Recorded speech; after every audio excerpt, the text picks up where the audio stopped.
Yes, we talked about it before. Like if you looked at some CFD for various cars, whether it's by Varus or Nine Lives or I don't know, Moreland, anybody who's doing CFD, they have these numbers and it looks like, oh, it makes this much. And then when you take the wind tunnel, you're like, it might make that much, but the balance is totally different.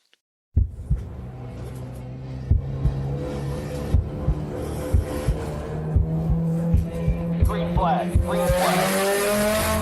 Welcome to the Blind Apex Podcast, where amateur club racers tune in to get faster.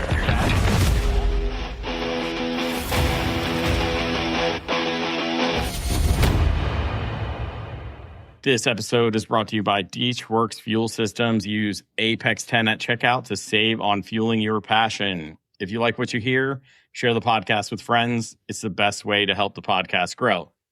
I hinted about this podcast in Instagram reel, and we're going to get a debrief on some wind tunnel testing. So, returning to the podcast, I learned he was a former motorcycle mechanic who is now making carpentry skills important for motorsports. He's a race instructor and educator. I may have to bring him back once he ADHDs his way through that part of his life. The podcast's resident amateur aerodynamics mad scientist, the man behind OccamsRacers.com, Mario. Welcome back to the podcast, sir. Thank you. That was such a great intro. I do my best. Yeah. You do. That's awesome because I really do bring carpentry skills. Everyone's like, do you do 3D printing? And I'm like, no, but I have a bandsaw. I do a lot of stuff out of wood and fiberglass, as a boat builder. You do. Yeah. Maybe we'll get into some of that. Veloster meets deck builder / boat builder, it feels like. But it worked, right? So we'll get into that. It worked. So before we get too deep into the podcast, I have a couple of things. Everyone should go to OccamsRacers.com, sign up for Mario's email updates.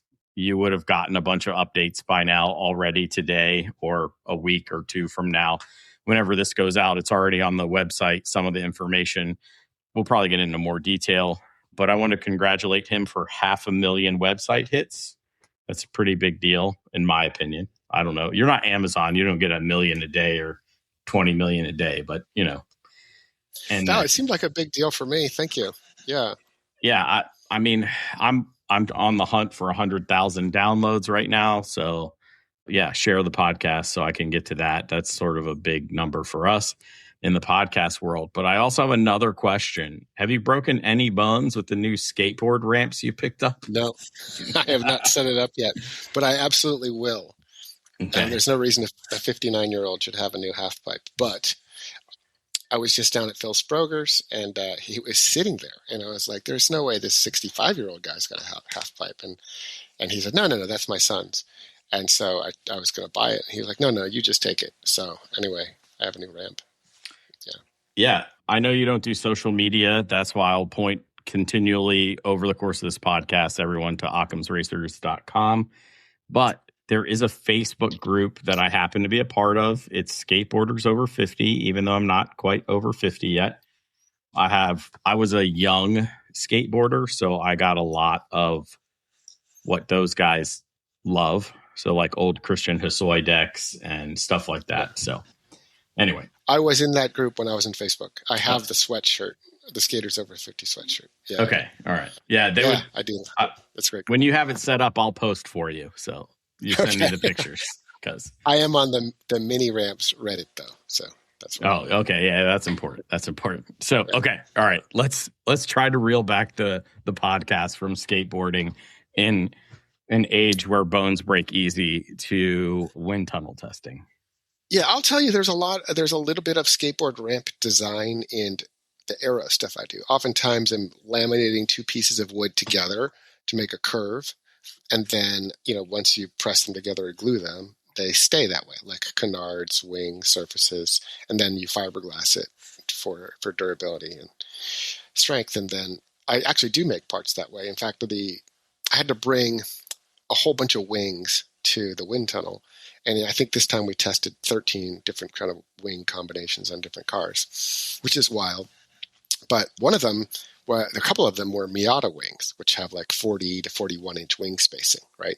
And the wing spacing on my car is like 19 inches. So I couldn't use any of my existing wings with this thing. So I had to go and essentially put together my skateboard ramp design skills with, my car stuff and build these new uprights for the back of my car to hold up the wings. But they also had to be really long because I wanted to test forward, backward, low and high, like 4 different positions of the wing, sliding it back and forth. So they had to be perfectly parallel, and I had to drill all the holes ahead of time. Anyway, it's like that. And that's where those skills come in handy.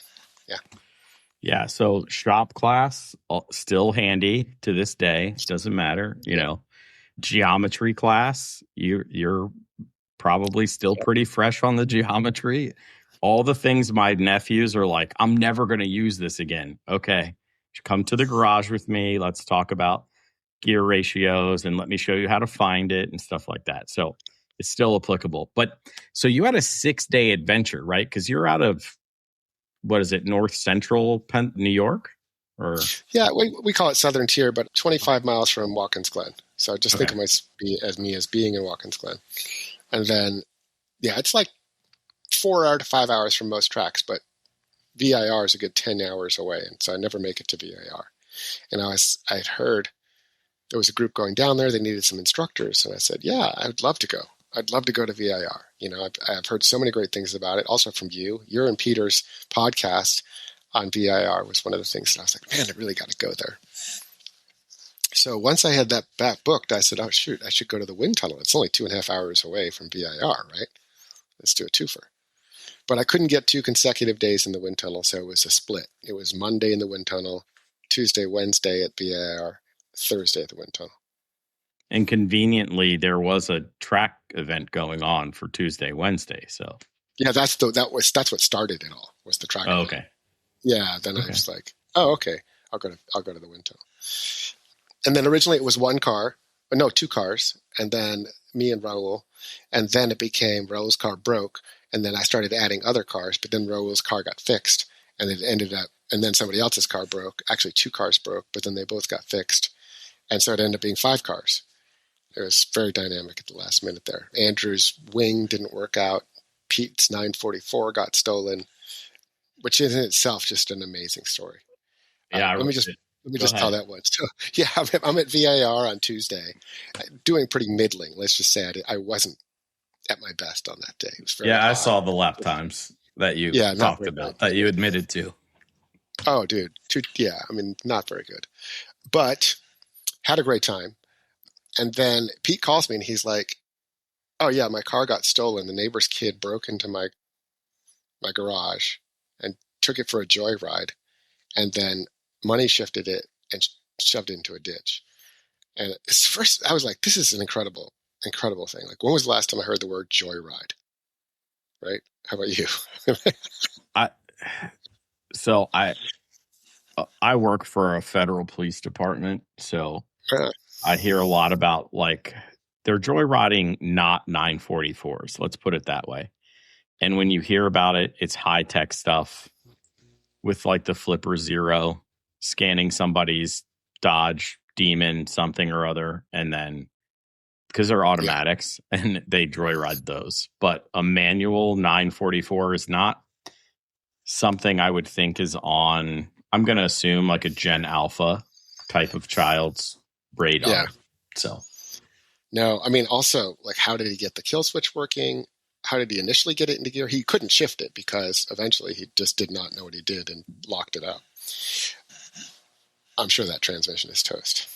But so he didn't have a car, so I was like, oh shit, I'll come help you out. And so I left VIR at 6 o'clock the next morning and drove over to Asheville, and we spent the whole day working on his car, which wasn't that much work to be done, honestly, but his other car broke, his tow truck, and he's got a kid that he's got to pick up at one point, and he's got to do this other thing, and it was just like, dude, you were never going to get there.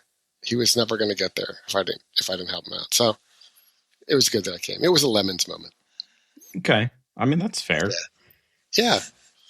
Yeah, I mean, we got the wing on, we got the canards, we got, everything transferred over, and he pulled his axles out because that car had no transmission. And so he had to push that car everywhere. And there was no way he was going to push that car into the trailer by himself. That was also like, how was he going to do that in a gravel driveway with no air in the tires, not enough air in the tires, right? That was never going to happen either. So, yeah, I've been there. Let's give me a summary of what Tuesday and Thursday were set up to be like. Oh, Monday and Thursday, the 2 wind tunnel days? Monday and Thursday, right. Yeah. So Monday, well, you were there. So Monday, it was kind of hatchback day. It wasn't necessarily, but it ended up being my car and a Honda CRZ, which is not that different from a Veloster in shape. And I was trying to test this new Wing Logic wing, right? Mm-hmm. So I brought a bunch of wings, right?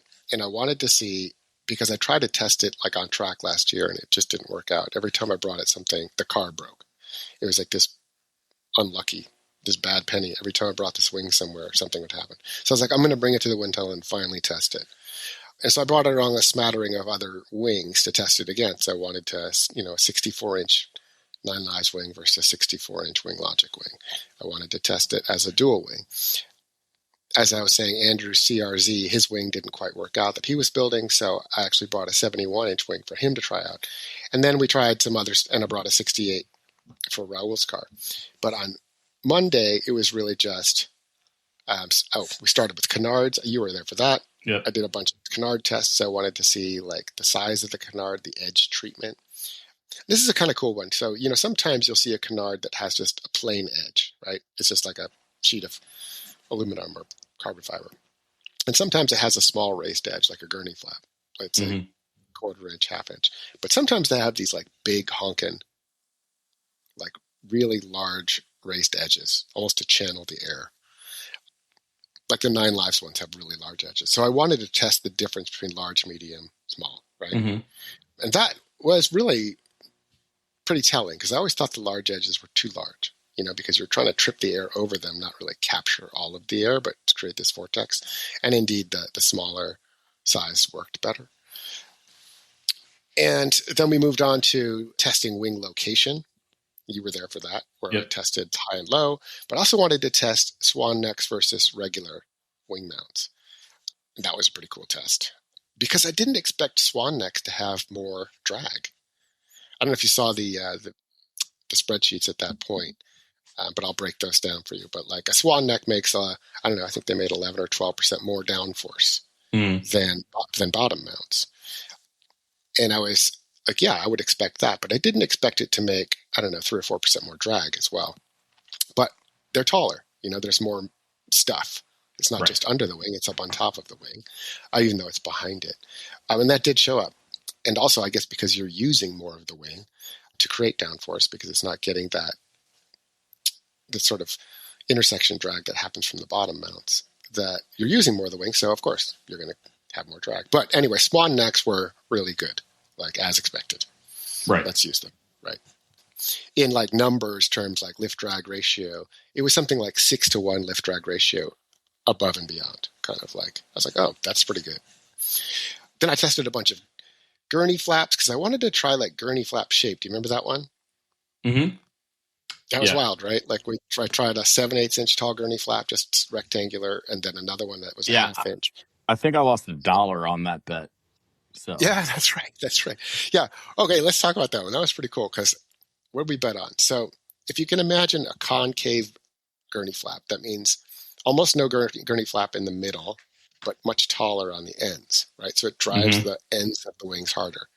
And then there was a convex, which was like kind of like an upside down bowl. So the middle of the gurney flap is higher and the ends were smaller. And that would have sort of lessened the wingtip vortex. And I thought, oh, that's a really cool thing to try because usually you just see gurney flaps that are just straight across. Like, why don't we try those things, right? Mm-hmm.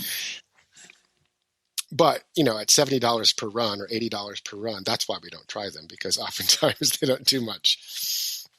But the convex was slightly better than the concave, but like not to the point where you would be like, oh, I got to have it.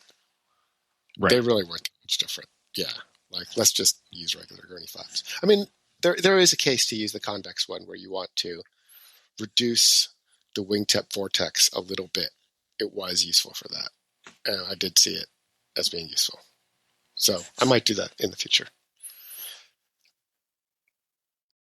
Okay, hold on. Go ahead. So I need to put this in perspective for people. So Yeah. You said you tested 13 wings. Yeah. Okay. I want to say 13 wing combinations. So if I put the same wing on 3 cars, I call that 3 wing combinations because they go into different positions, different heights, different setbacks. It's the same wing, but I'm testing it on 3 cars. They behave totally differently. Yeah. 13 right. combinations. Yeah. But then you were doing everything with them, right? Like you were putting gurney flaps in them. You were doing end plate tests with them. You were doing position. You were doing, degree and trying to find the stall rates, all those things, right? So at $80 a run, do you know how many runs you ended up with over the 2 days? Yeah, I did like 31. Oh, over the 2 days? No, Mm-hmm. I mean, I know how many runs I did because everyone sort of pays for their own runs, Mm-hmm. right? I did like 33 runs or something. And I think Andrew did in the low teens, maybe 13 or 11 or 12, 13, something like that. Okay. Raul probably did 15. AJ did maybe 10. So, and Pete probably did 14 or something like that. But certain things take longer, right? So like if you want to do a splitter change, you might be like sitting out there for 15 minutes, raising the car, trying to get your hands underneath there, pulling the splitter up, blah, blah, blah. But if you want to just rip the tape off a gurney head flap, you run in, you run out. Right. Yeah. So different tests take different times for sure. But it's expensive. I mean, it's always like every time I do it, I'm like, oh shit, that was a lot of money. Okay. So I'm going to confess for you, and then you can tell me whether I need to edit it or not. But because of the fluidity of being at the wind tunnel, and you go, oh, while I'm here, I can do X, or while I'm here, I can do Y. We ended up doing a wing swap prematurely. That's right. We did an unneeded wing swap, and that costs time. And time is definitely money at the wind tunnel. So, yeah, I had steam coming out my ears at that point because I was just like, I wanted to test this one thing, and then I was like, why did I remove that? We had to put it back on and then remove the gurney flap. Yeah, I know. So it's like $200 down the toilet because you were like messing around. Yeah. And I think when I had my car down with you, I had a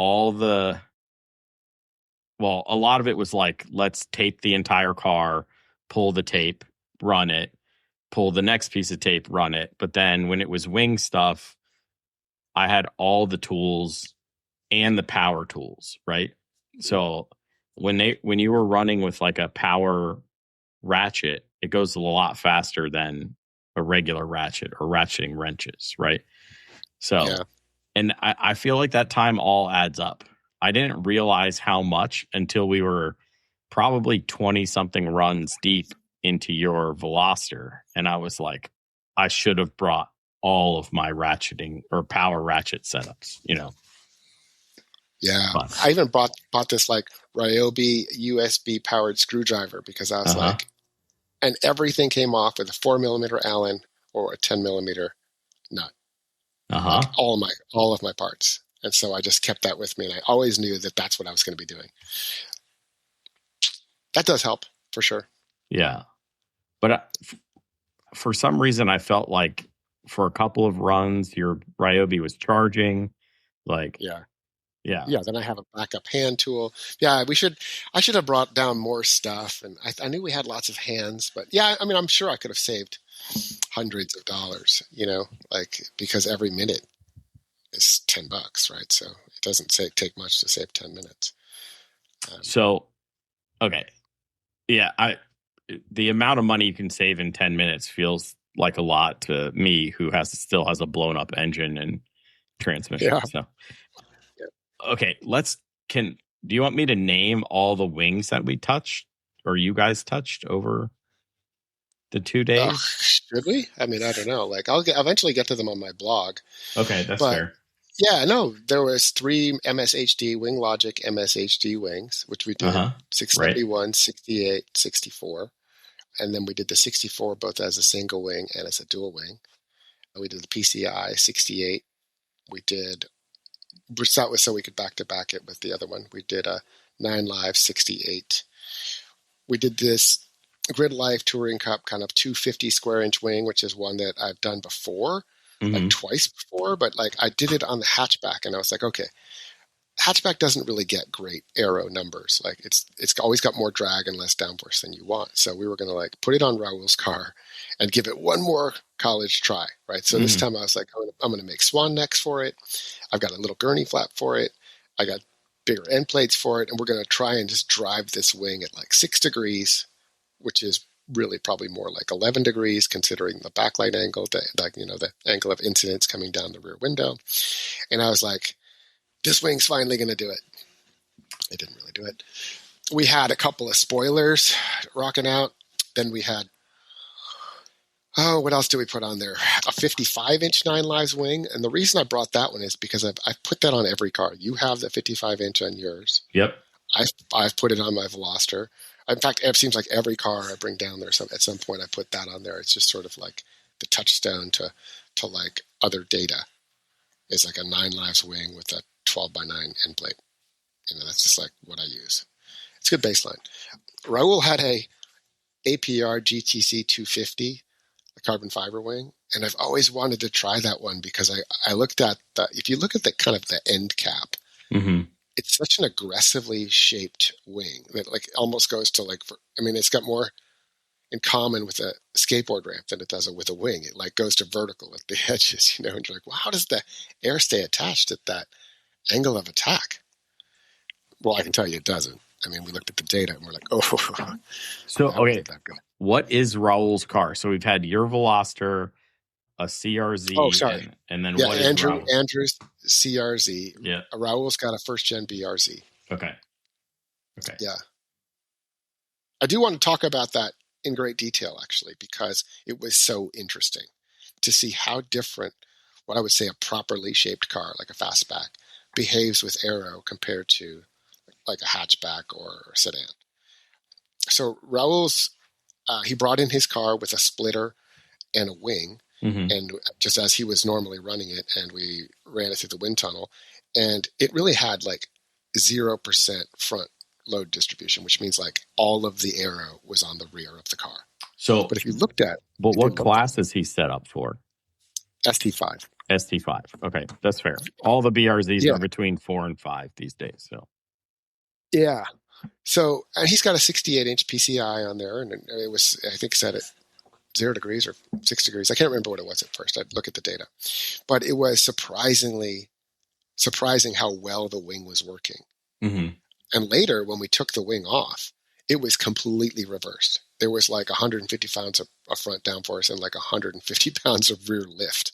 Like it was insane. So when there's no rear aero on a BRZ type car, it's got a lot of lift, like more than yours. Do you remember your car had like 110 pounds of lift? It was like 130 pounds of rear lift, but with the wing off, the front still had this almost the same amount. Like it wasn't, there wasn't a drastic change in the front, but the back was definitely pulling up. So, right. And that's actually what we saw in the Miata also when we tested that one, was a lot of rear lift. It's not true with my hatchback. It's pretty much 0, but it's really interesting to see like how much, like the sleeker the shape, more fastbacky the shape, the more rear lift you have, right? But this doesn't really affect the front.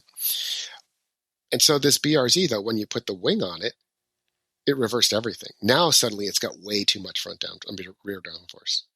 And I thought that was like such a really interesting balancing problem, because you really need to get your front aero load distribution correct on that car. And I don't know how to do it very well except for go to a wind tunnel, because just angling his splitter from 1 degree to 3 degrees put the car into balance. But going back to 1 degree and you're like, no, way too much understeer. It would have had, right? So that was really cool to see how dynamic that shape is and how much the wing changes the whole balance of the car. Yeah. But so this goes, we've talked several times on this podcast and outside of this podcast. So, but it goes to show that theories apply car to car, but to really like dial it in, you have to do the work, right? Like, yes. I mean, yes, we talked about it before. Like if you looked at some CFD for various cars, whether it's by Veris or Nine Lives or I don't know, Moreland, anybody who's doing CFD, they have these numbers and it looks like, oh, it makes this much. And then when you take the wind tunnel, you're like, it might make that much, but the balance is totally different. Like the front rear balance is totally different in reality than what everybody sees on a computer. And you really do have to do the work. Like hopefully one day we'll have things that are cheaper than load cells, maybe laser ride height sensors or something, and some way to actually see how much the car is pressing into the ground at speed. And then you could just do steady state, like 80 miles an hour, and then check the ride height and say, oh yeah, that's how much it's pressing down, and know, if you know your spring rate and your motion ratio, how much downforce am I making front and rear. And that would be extremely useful because going to the wind tunnel is, inconvenient and expensive. But you have to know. see, where I live, it's not that inconvenient. And in the grand scheme of things, I still swear to people it's not that expensive. At least to dip your toe in, if you got enough people. I swear, it's not that. It's like paying for a track weekend, a race weekend. Yeah, for how much you learn, it's incredibly cheap. Like, if I was 2 hours away, I'd bring people there all the time and do this because I'm having a lot of fun with it, right? I don't charge any money for it. I just made it kind of a community event, and 5 of us went down and did it.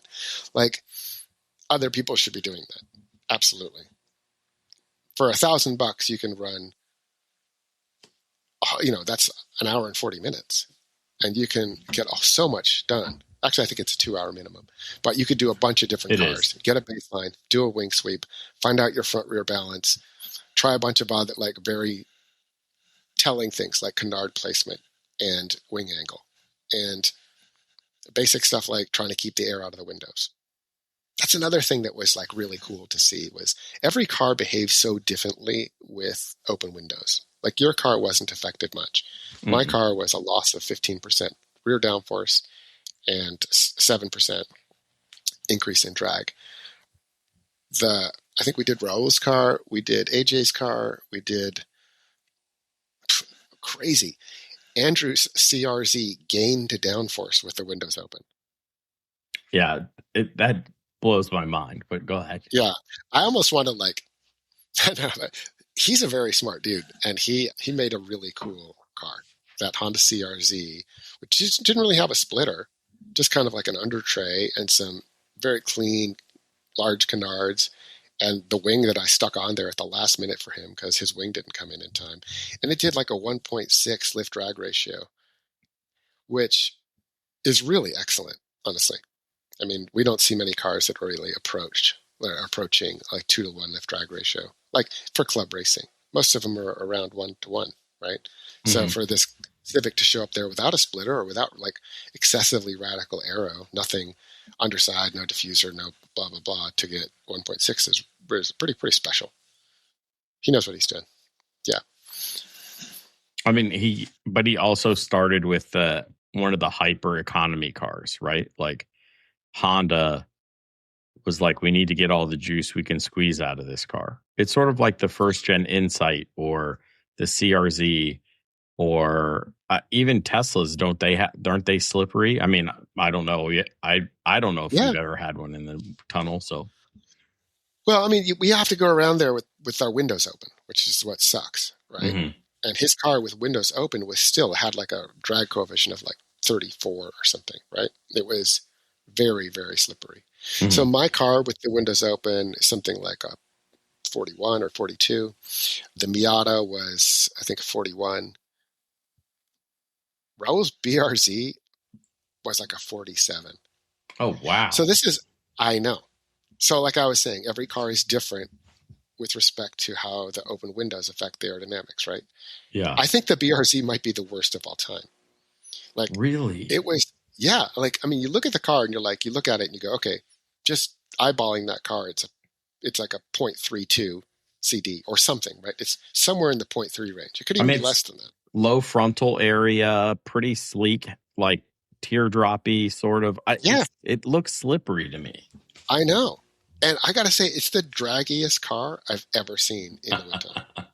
I know. So his lift drag ratios were just swamped by that. Like, it was hard for him to get up to 1, like a lift drag ratio of 1-to-1, simply because the drag was so high. Yeah, and you would look at a BRZ and you would never think that. I'd be like, that's a pretty slippery car. No, you look at my car and you go, oh, that's a big pig, right? Like, that's a draggy car. But the BRZ doesn't do that. I know. No. Not in my mind. I should look up your data. No, but like even your car, I was probably like a 39 or something like that. So yeah, obviously there's a lot going on there, like with some buffeting, or I don't know what it is. We didn't do his car windows closed, and I really wish we had. Because all I know is that there's no way that it should be a 47 with no wing on it, and just the windows open. Like, it had no arrow, and then it was like, what? Where is that drag coming from? Yeah, that was one of the more astounding parts of the whole thing, was the amount of drag on the BRZ.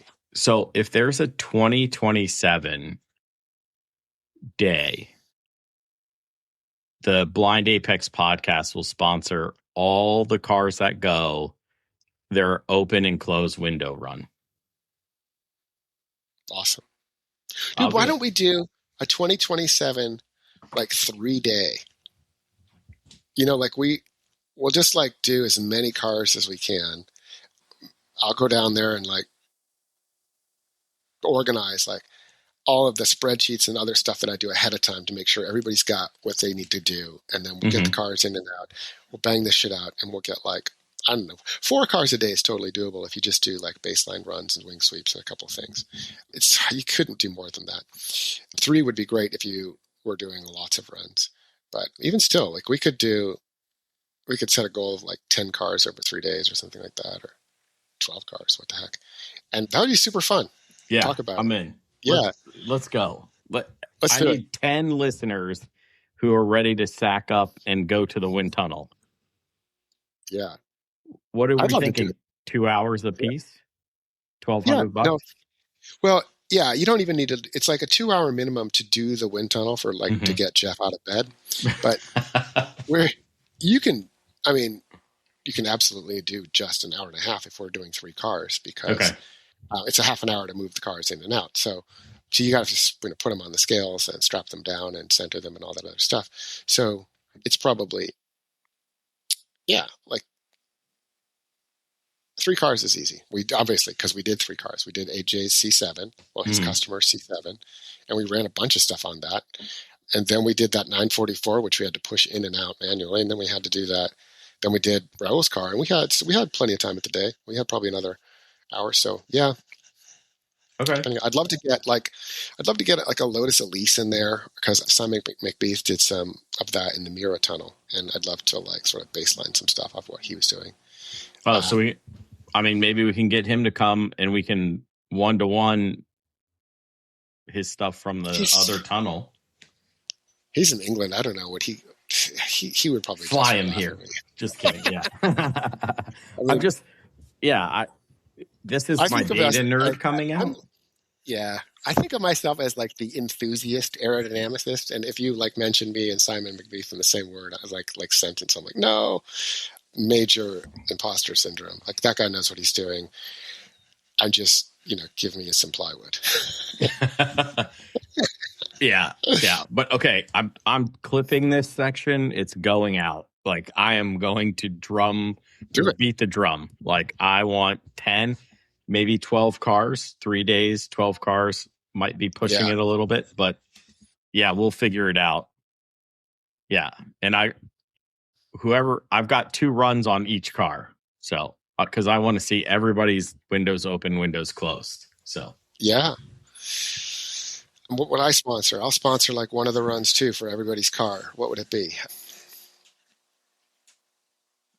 something to do with the open windows also, because, I put those little rain guards, those well visors on my windows, and they reduced the negative effect of the open windows by half. And I'm starting to really understand like how much B-pillar and A-pillar on top of window and all those kinds of things to keep the air out of the cockpit is super important. Yeah.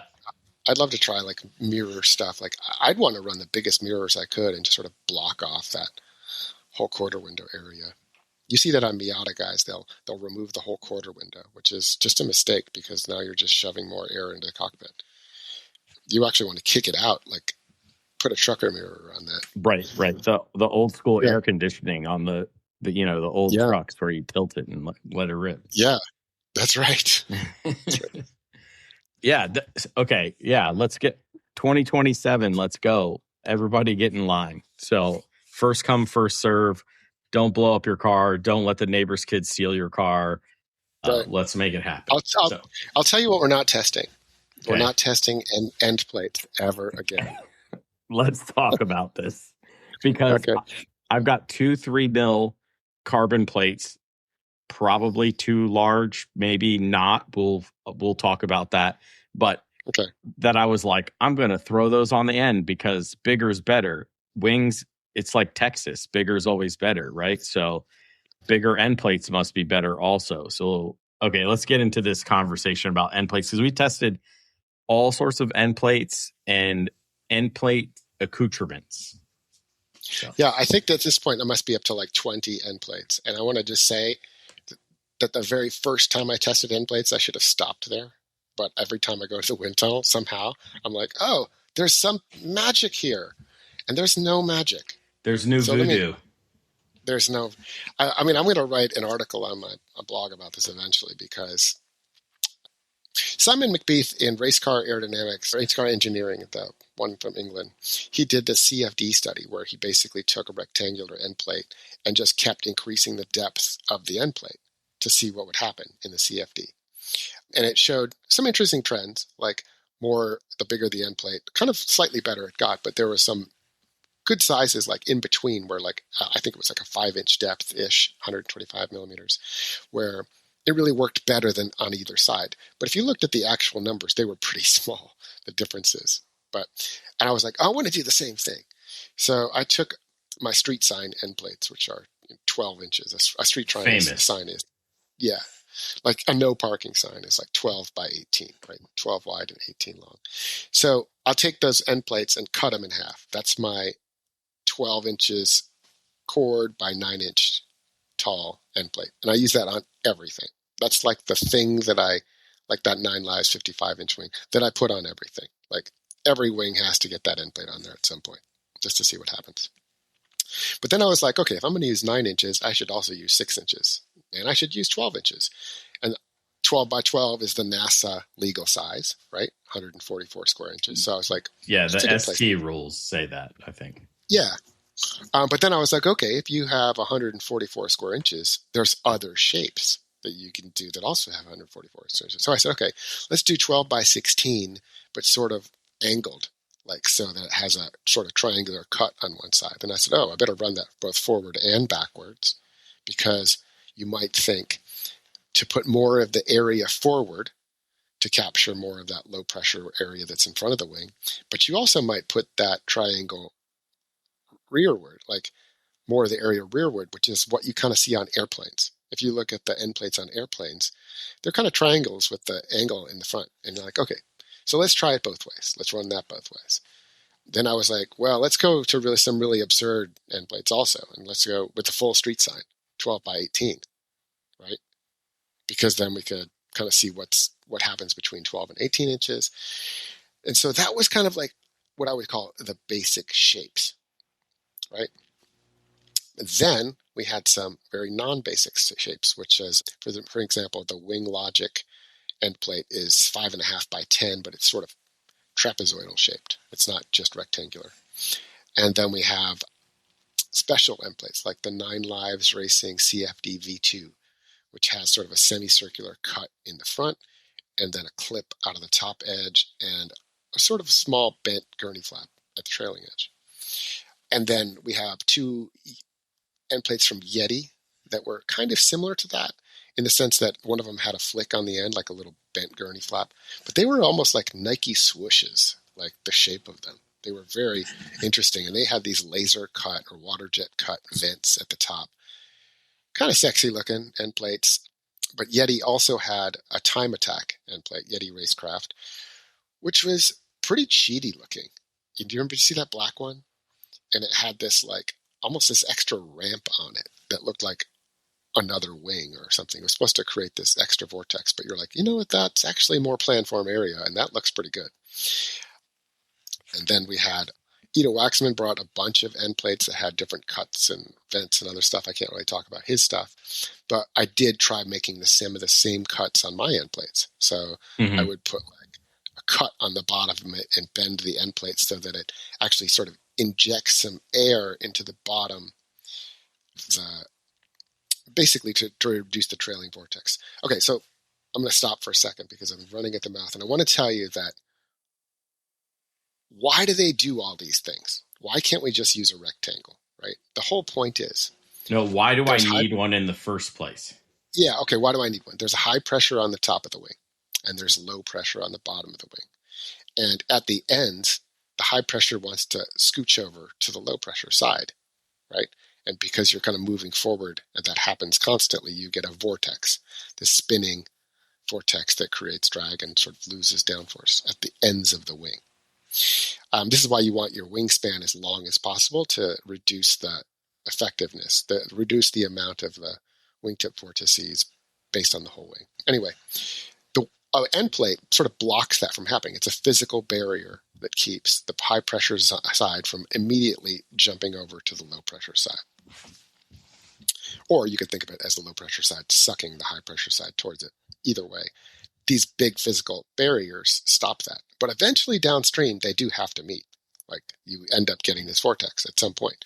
But that's what they do. These physical blockers fool the wing into thinking it's slightly longer, that it has more wingspan. And the bigger the end plate, the more it fools the wing into thinking that it's actually slightly longer than it is. And all of these other things that you do to an end plate, these clips and cuts on the top edge or vents on the bottom edge or like interesting shapes and doodads, all of those things are to reduce the trailing vortex. Some of them, I can't say all of them, some of them are to actually increase the amount of downforce, but it's hard to do that and it's inefficient.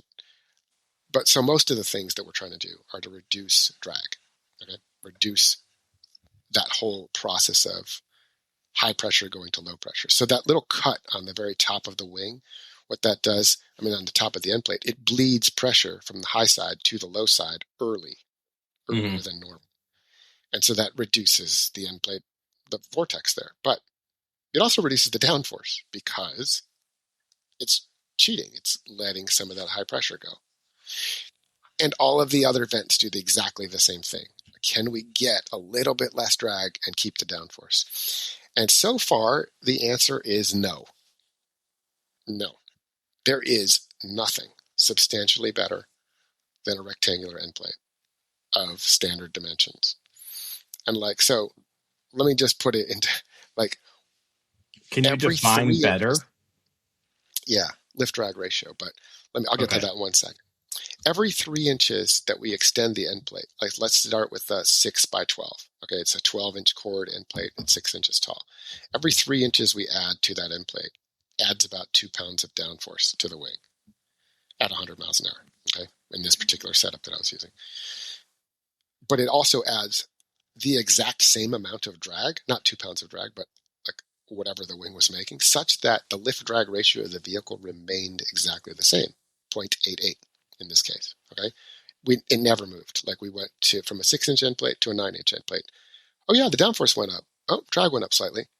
Lift drag ratio of the vehicle, exactly the same. Let's do the 12-inch end plate, exactly the same. Let's do the D-shaped with the more area forward. Let's do it the more area rearward.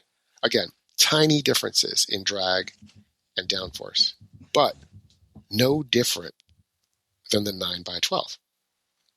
let's do the cut vent on the bottom, which I thought was a pretty clever thing to sort of like inject air into that stream and get them to blend better. Nothing, right? Let's do the top cut. Nothing. One thing that does work is that sort of flick on the rear, the gurney flap on the rear. And it's something I tested 4 years ago or whenever I first went to the wind tunnel. I did this little tiny gurney flap on the back. But it does make more downforce because it's sort of tricking the air again into sort of believing that the wing is slightly longer. But it does so inefficiently, like maybe like a 1.6 lift drag ratio in addition. So you could do it or not do it. It's not a huge difference. It did actually make the lift drag ratio of the car go slightly better, but with some drag that you might be like, not going to do it, right? The the Yeti Time Attack end plate was kind of the winner of the test. It was the only end plate that did something different, and it did make more downforce. It made, I think, almost 10 pounds more downforce than any of the other sort of basic end plates. And you could see it in the lift drag ratio. It also did have more drag, but honestly, like after looking at so many end plates and spending, I don't know, $2,000 of testing end plates over the last couple of years, like it's the only end plate I've seen that actually kind of moved the needle. Yeti Racecraft Time Attack end plate, I think they're like $190. It's not, I mean, if you want the extra, it's great. They look cool. I was pretty surprised. Everything else did not move the needle. Okay. Yeah. So, which I was kind of surprised at. I mean, how many times have you tested end plates now? Is it 2 trips? Oh, no. I mean, I did it on the first trip. I did it on the second trip. I did it on, we didn't do it on your car. I did it on this car. We did it on Rel's car. We did it on the 944 because like different wings, like the 944 had a 9 Lives Evo. Mm-hmm. So we were able to test like 4 different end plates on that car. Right. And then because the MSHD has a different hole pattern, we had different end plates to test on that one. Like I did all of the basic shapes, the NASA 144 square inch, all that stuff on my wing. But we always had this one 12x9 to move to different cars. Actually in Raul's case, it was the 12x12 that moved to his car. But we were able to like baseline everything off of the one and then see the differences. Oh, I also tried airfoil shaped end plates. I make these kind of like I cut out an airfoil, sort of a NACA kind of shaped. Well, everything is NACA shaped, but like an airfoil shaped end plate to see if I could like thicken the leading edge and then whatever. I also tried these ones with fillets, which are kind of radiused inside corners to the end plates. And both of those things did reduce drag, but they also reduced downforce. And here we are with the zero-sum game on end plates. The best advice I have is if you buy...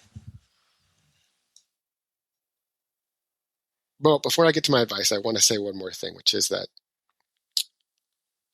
the size of the end plate, even though it doesn't really affect, let's say, the lift drag ratio of the car, it does provide surface area. So, and it does move the center of pressure rearward. So if you have something like, let's say, a BRZ that's very fastback and sleeky, you might put on a larger end plate, and it could affect certain things about the car because of the size, just simply the square footage of that area, right? Being as a pressure, like a rudder or a stabilizing device. A hatchback, like my car, has so much side force already on the car because it's just got so much surface area in the rear that you don't need to do that. Like I would not put a huge end plate. You're not going to notice the difference of a huge end plate on a hatchback like you would on something else because the static margin won't have changed on the hatchback as much as it would have on something else.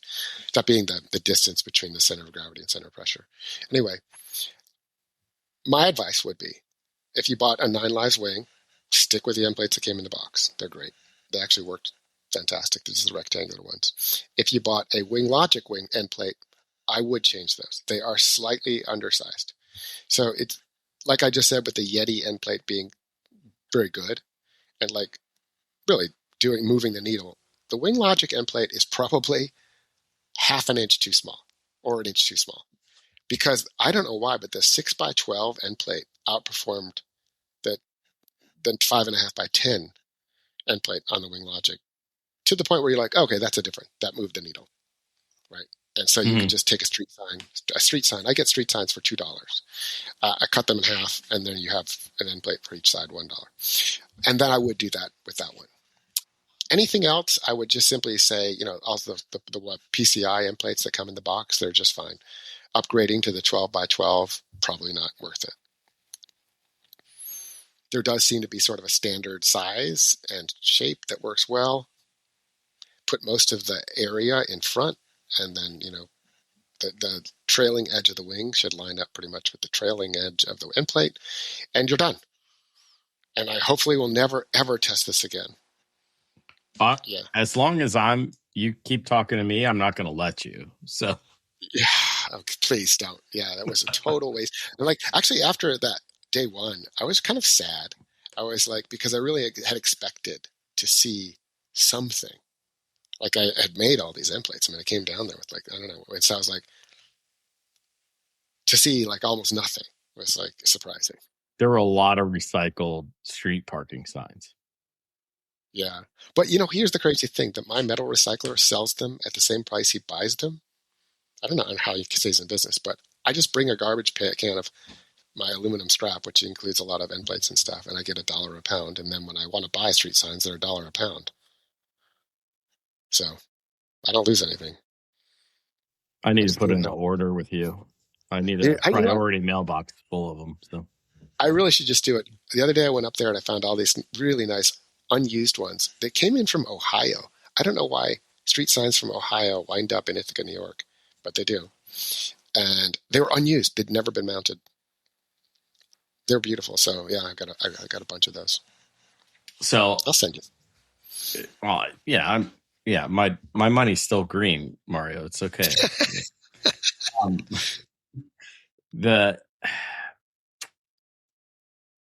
I'm a little disappointed because I thought that I should make myself new end plates to go with my new uprights because the wind tunnel said, put your wing here. And then I thought you were going to give me something that said, make your end plates like this. And now I have 2 pieces of carbon that I don't get to use. So I'm a little disappointed myself that the end plate thing did not work out. Yeah. Well, it's a good way to personalize your car, though. Sure. I have lots of carbon all over the car, in places and under the car. I was like, this is AJ's fault, by the way. So not only does AJ do wind tunnel stuff, he does carbon fiber stuff, and he sort of marries the two. So he had all those videos on let's wet lay and let's do this and let's do that. And I was like, my hood, after we went to the wind tunnel, I sent my data to Race Louvers, and Al said, we need to do some work here. So we did some work, but after I don't have a hood anymore. I have one big louver, essentially. I had to carbon fiber support the bottom end of what was left of the hood, right? He's like, this is really interesting. Okay, we're going to do this much venting. So anyway, I like carbon. It's fine. Maybe I'll just take my standard end plate, trace it, make it, and put it on the car. It's not a big deal, right? But no, it's not. And it is. They look cool. AJ makes great looking end plates.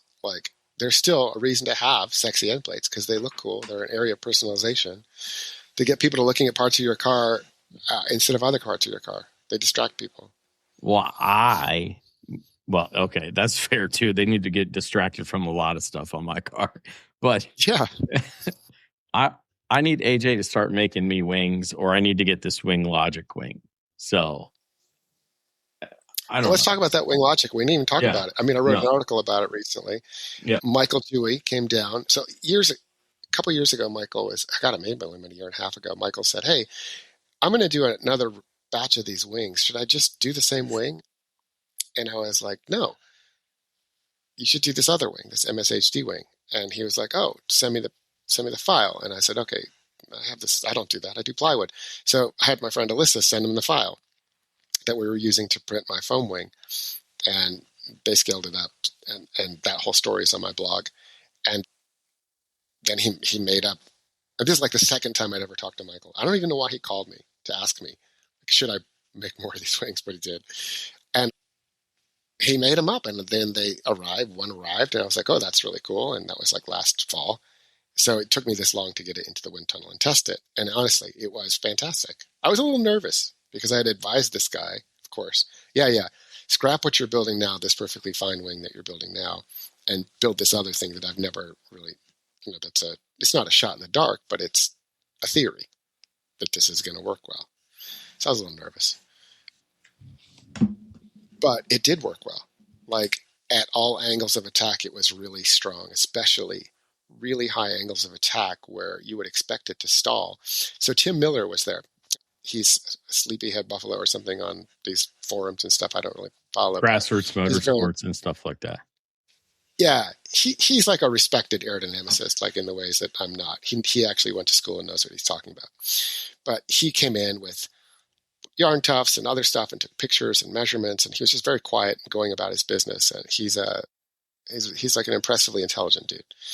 And he looked at, like, as we swept the wing angle, and he was like, at 9 degrees even, we're not stalling the whole wing. We are still seeing some flow. We are seeing some flow separation, on the aft third or whatever, but like we are not everywhere, and we're still good. And we probably could have kept going with that at wing angle. Now, here's the amazing thing about that is just that we should have, like, the 9 Lives wing stalled at 5 degrees. Almost everything is going, not at 5. It was good at 5, but it stalled at 8. And that's normal. Like, there's nothing wrong with that. Most motorsports wings are going to stall somewhere around 12 degrees. So if you set the wing at, let's say, 6 degrees and the air is coming down the back of the roof at 6 degrees, that's 12 degrees. Right. So when you can set a wing to 9 or 12 degrees, you're like, that's insane. That means that we could have gone, this is like almost an 18-degree angle of attack, right? And it's still working. So that's kind of impressive, and that's one of the coolest things about the MSHD is that you probably don't need a 3D wing. Like, you could put it on a car that has a very sort of cambered rear profile, like BMW M2 or something that has kind of a steeper rear wing, rear backlight, and then with a very large wing, and the center is being driven so much harder in that situation because the air is coming down at an angle. You would really want to have like a 3D twist wing with like the wings twisted at, like, I don't know, probably 10 degrees. But with the MSHD, you could probably just set the wing like in a 2D wing and be like, yeah, we're not separating in the middle, or it's not stalling, even if it's separating a little bit. And, based on the numbers that we saw, the downforce, like, especially was very, like, strong, more than anything else. And even as I, like, sort of tried different things, like I said, okay, let's calculate this. Let's put the swan neck on there. Let's put a gurney flap on there. Let's run it up here. It was close to, not, it wasn't going to beat a dual wing, but it's way more than any of the single wings that I've tested. So much so that I'm really have taken all of my DIY projects and, like, thrown them in the corner and, like, these are wall hangers. Like, I'm just going to order Wing Logic wings at this point. They are a little heavy, as is every aluminum wing. But, shit, it's a great wing. And it's just what I'll be using going forward. Okay. I know we talked about, like, if and when I step up classes that I would bump to a bigger Wing Logic wing instead of my hyper efficient 9 Live setup. So, yeah, it would depend on, like, how far you bumped up classes. You might go beyond a Wing Logic wing. You might be into an AJ 12 or 14-inch or Zebulon or something. I would have to advise you on that separately. I'm not saying the Wing Logic is the answer for that. Like, the way your car is set up right now, I wouldn't change your wing. Like, that 9 Lives wing did absolutely astonishing on your car. And I think part of that had to do with the length and the location and how it must roll up the C-pillar vortex or something. But it was amazing. Nobody gets 24-to-1 lift drag ratio out of their wing, right? Except for you. Yeah, don't change a thing. Yeah, but that's the call. Like, That's why. Wait. Just let me recap this for listeners. Go ahead. So you were making like 140. I'm just throwing a number out there. Something like 100 and something 40 pounds of downforce at the cost of like 1 horsepower. Yes. Like the arrangement of that wing. The wing, no wing should do that, but it was doing something to condition the flow of the drag behind the car above and beyond what it was doing to create downforce. And this was just a very happy marriage of that wing to that car. And I wouldn't change a damn thing. But unless you go like low, yeah. We would never have found out if, one, you didn't have extra scrap parking signs, and AJ pushed me to do the location test, right? Or one of you did. So somebody told me, take these wings, bolt it here, make sure you can bolt your thing at a 0, put it on there, let's go, right? I remember I made them out of street signs, like in the parking lot. Yeah, street signs in the parking lot of the A2 wind tunnel. Yeah. That's if you want to even think you can reach that level, then you have to go there, right? Like that's the call to action go there. for me. Yeah, and you have to bring me and AJ. Like right when we went to the wind tunnel, AJ and I are looking at this wing and we're looking at the spoiler and where it interacts, and we could tell already what was going to happen. Like, no, spoiler's too far forward. It's gonna bounce the high pressure zone into the low pressure zone of the wing, and it's not going to help. We took bets in the wind tunnel of like, what's going to happen here? And it was like, we're going to guess right, 85% of the time. And it's useful to have that because a lot of times you can chase your tail not knowing. AJ probably charges, and he's worth it. I just do it for fun. So we're going to do this blind apex. Yeah, Occam's Racer, blind apex, triple header. Who do they need to email, me or you? Ah, fuck, dude. Well, you. No. Okay. I'm hyper organized. I'm hyper organized about these things. Okay. Email me because I'm the guy that sets up the spreadsheets and makes sure that the runs are coordinated, all that stuff. Yeah, you email me. All right. Where do they email you? It's my first name dot last name at gmail.com. So Mario.Korf, Korf at gmail.com. Yeah, let's go. Look for all the haters that are out there, put your money where your mouth is. It's not that bad, I promise. Like, it's a lot of fun. Yeah. If you're a nerd and you want to learn and nerd out on something new, like it's totally worth it. I enjoyed coming down on that Monday just because I wasn't in the fray, right? Like, it wasn't my car. Yeah. It wasn't me. I wasn't the one that needed to be organized. All I had to be is the extra set of hands to help swap this and do this and try to keep people sort of herd cats, but not herd cats, You brought the Yeti cooler full of drinks. That was awesome. Yeah. I mean, my Yeti cooler still has drinks, stupid Little League baseball kids and their drinks. They need them anyway, so it's fine. We got a game on Wednesday. And also like the nerd level is high in the sense that you meet like people like Andrew Rivers with that CRZ or Pete. Like Pete is like a mathematician, the guy with the 944, and you should have met that guy. He was a trip. Yeah. He's also like used to be like not an Olympic strongman, but like do strongman competition. So this guy is like as wide as he is tall, and it's all muscle. And like he could like literally lift up a car. And yeah, that came in useful. Yeah, it's helpful. Yeah, his car had no engine, so it definitely came in helpful.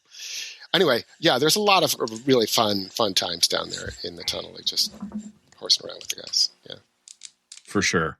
Okay, have we concluded everything we should talk about on this wing and plate testing thing? Okay, all right.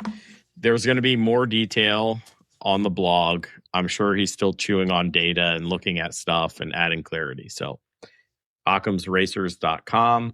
You got to check it out. That's where you find all the information. Yeah. Don't you ask every one of your listeners like one question every year? What is it this year? Yeah, that's what I'm getting to. The 2026 segment. And that's what I wanted to look. I'm recording tomorrow because I forgot to ask the question and I felt so bad because I wanted to hear this person's answer, and then it wasn't on my list. I'm not recording. I'm recording in bursts, 2 or 3 a week. take a couple weeks off, record 2 or 3 a week. I forgot this time. Okay. So here's the 2026 segment, Mario. On your track car or race car, ABS or no ABS? 100% no ABS. Okay. I need to hear why. I've never had it until I got a Hyundai Veloster. My 93 Miata, my 94 Miata, the Yaris, we never had any, the E30, the MR2. We never had ABS on any of our race cars. Okay. And I also feel that ABS is the root of all evil. It's why we have invasive things like traction control, stability control. Fucking stability control. Everything that like monitors your wheels and tries to help you out these days through brakes or through vectoring or any of that shit is garbage. And as an instructor, like, I hate that stuff. Like, as a driver, I hate that stuff. And I think that ABS is the root of all of it. So, no, well, it's how the manufacturers have chosen to control the other aspects, but it wasn't the root. Okay. It wasn't the root. The root is people can't drive worth a darn. Okay. I see it every day. Okay. But it's the system. Without the ABS, the wheel speed sensors, you wouldn't have had any of the other stuff that came out of it afterwards. It's the thing that started it for me. And also, I don't need it. Like, not that I don't need it. Like, I've certainly probably turned a faster lap time with ABS, but none of my race cars had it. I did just fine with it. You learn how to do things like brake modulation, and when you have mini lockups, you learn how to release the brakes and modulate and drive. Okay. And you become a better driver without ABS. And also, even if you're using ABS, you're always trying not to engage into it. It's almost like, get rid of it. Well, I'm collecting data and feedback, and I can't wait to share it at the end of 2026. So, yeah. All right, Mario, it's been a pleasure as always. I need to come up to New York and hang out with you. Yeah. I need to somebody find me a K24A2. They disappeared locally. I went to go look at one. It was full of sludge. And then the rest of them were gone, and now I can't find them. So anyway, that's fine. I'll find one still. There's always Facebook Marketplace and a couple $1,000s out of machine shop, right? So anyway, Mario, it's been a pleasure, man. I really appreciate it. Yeah, absolutely, man. Good talking to you, brother. Until next time, keep working on yourself, keep working on the car, and let's get faster.